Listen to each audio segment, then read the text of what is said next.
Hi, I'm Leighanne and I'm a voiceover and speaking coach. Now, I picked out 5 voices this week that I wanted to share with you. Just about people's voices that are really ones that I love. They've got something different, edgy, it's clear, or it's got a rasp or something. So I picked out 5. Well, actually 6, because I just couldn't stop at 5. And it's just some really great voices that stand out to me, and I love the different qualities in them. Now you think, like, why am I talking about a voice? Your voice is as unique as your thumbprint. Can you imagine? So your voice sounds like nobody else. Even if you're a twin, there are some differences. Your voices are unique from your family. You may sound like someone else, like I sound like one of my older sisters, but there's still differences. So I always love, like, when I see like Denzel Washington and his son, think it's John David Washington, they sound very similar when you hear them talking. It's like, whoa. And for me, why I really love different voices is that it's so unique. It says so much about the person. So I wanted to walk through these different voices with you so you can hear what I hear. The first voice that I love is The Rock. Obviously, he looks great visually, but what I love about when he talks like often like he's smiling. He kind of really extenuates his mouth, and that gives him really clear vocals. His words are really clearly expressed, and you can really understand what he says, because he kind of is like, yeah, so it's obviously might have got teeth done or something, but he really articulates really well when he's talking. I love his voice. He's got a different edge to it, whether he's speaking or he's singing.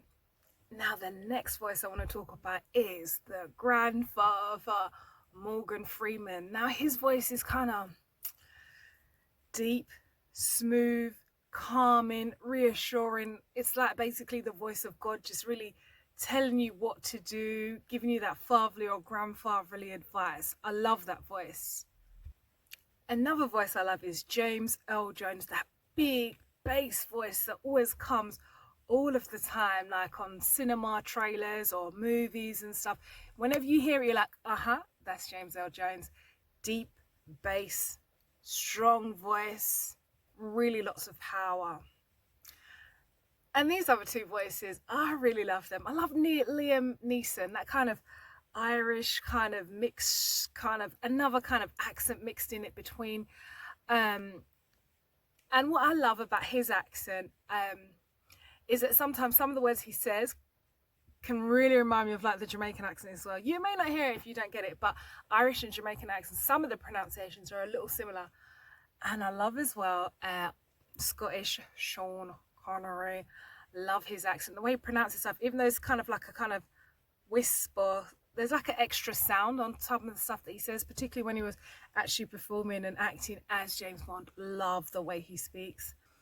And it's not just the fact that he was my favourite Bond above everybody. There's something easygoing on the ear with Sean Connery's voice. It's not posh, it's not local, it's just kind of different. Whenever he talks, I know it's Sean Connery. Now this voice, I've only discovered it this year, because I've only just kind of stumbled across this podcast. I really love to listen to podcasts, so I can just hear voices, hear the differences in the way people talk, the way they express themselves. Because as I said before, your voice is as unique as your thumbprint. And I love with this voice, I've just kind of like, wow, it reminds me of just being at home, being at London. And this is a guy, his name is Marvin Abbey, and he's on a podcast called 3 Shots of Tequila. Now, the podcast is very explicit, so I wouldn't advise that you listen to it. I just kind of stumbled on it. I was like, what is that about? His voice is what I'm asking you to focus on. It's strong, it's London, it's kind of Afro mixed at the same time.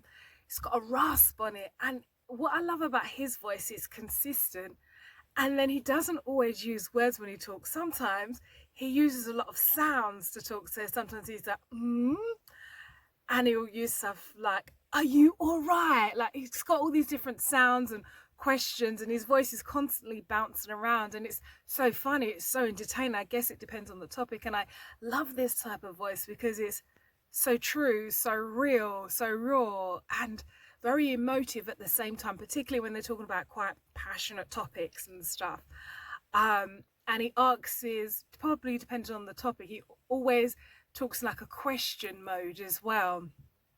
So I really love his voice, and I was like, this is a real voice I'm going to keep in my library for when I like to hear how it sounds. And Just like how does it relate to other voices as well? How does it connect? But your voices are so unique.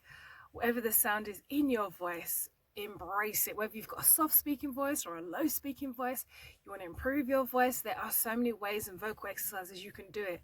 Yeah, you can imitate others, because I know people can imitate other people's voices, but embrace your voice. And what I love about all of these voices that I've gone through, The Rock, Morgan Freeman, James L. Jones, Liam Neeson, Sean Connery, Marvin Abbey, they're all different. They're all from different parts of all over the world. They articulate in different ways. The speed, the pace, the volume is all different. They engage your ear to want to listen more. They make you think, who's that speaking?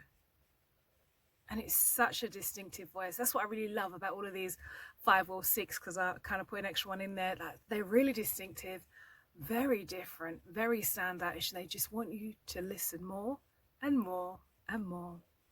I hope this has helped you. I love distinctive voices, and I love embracing your voice and improving the voice that you've got.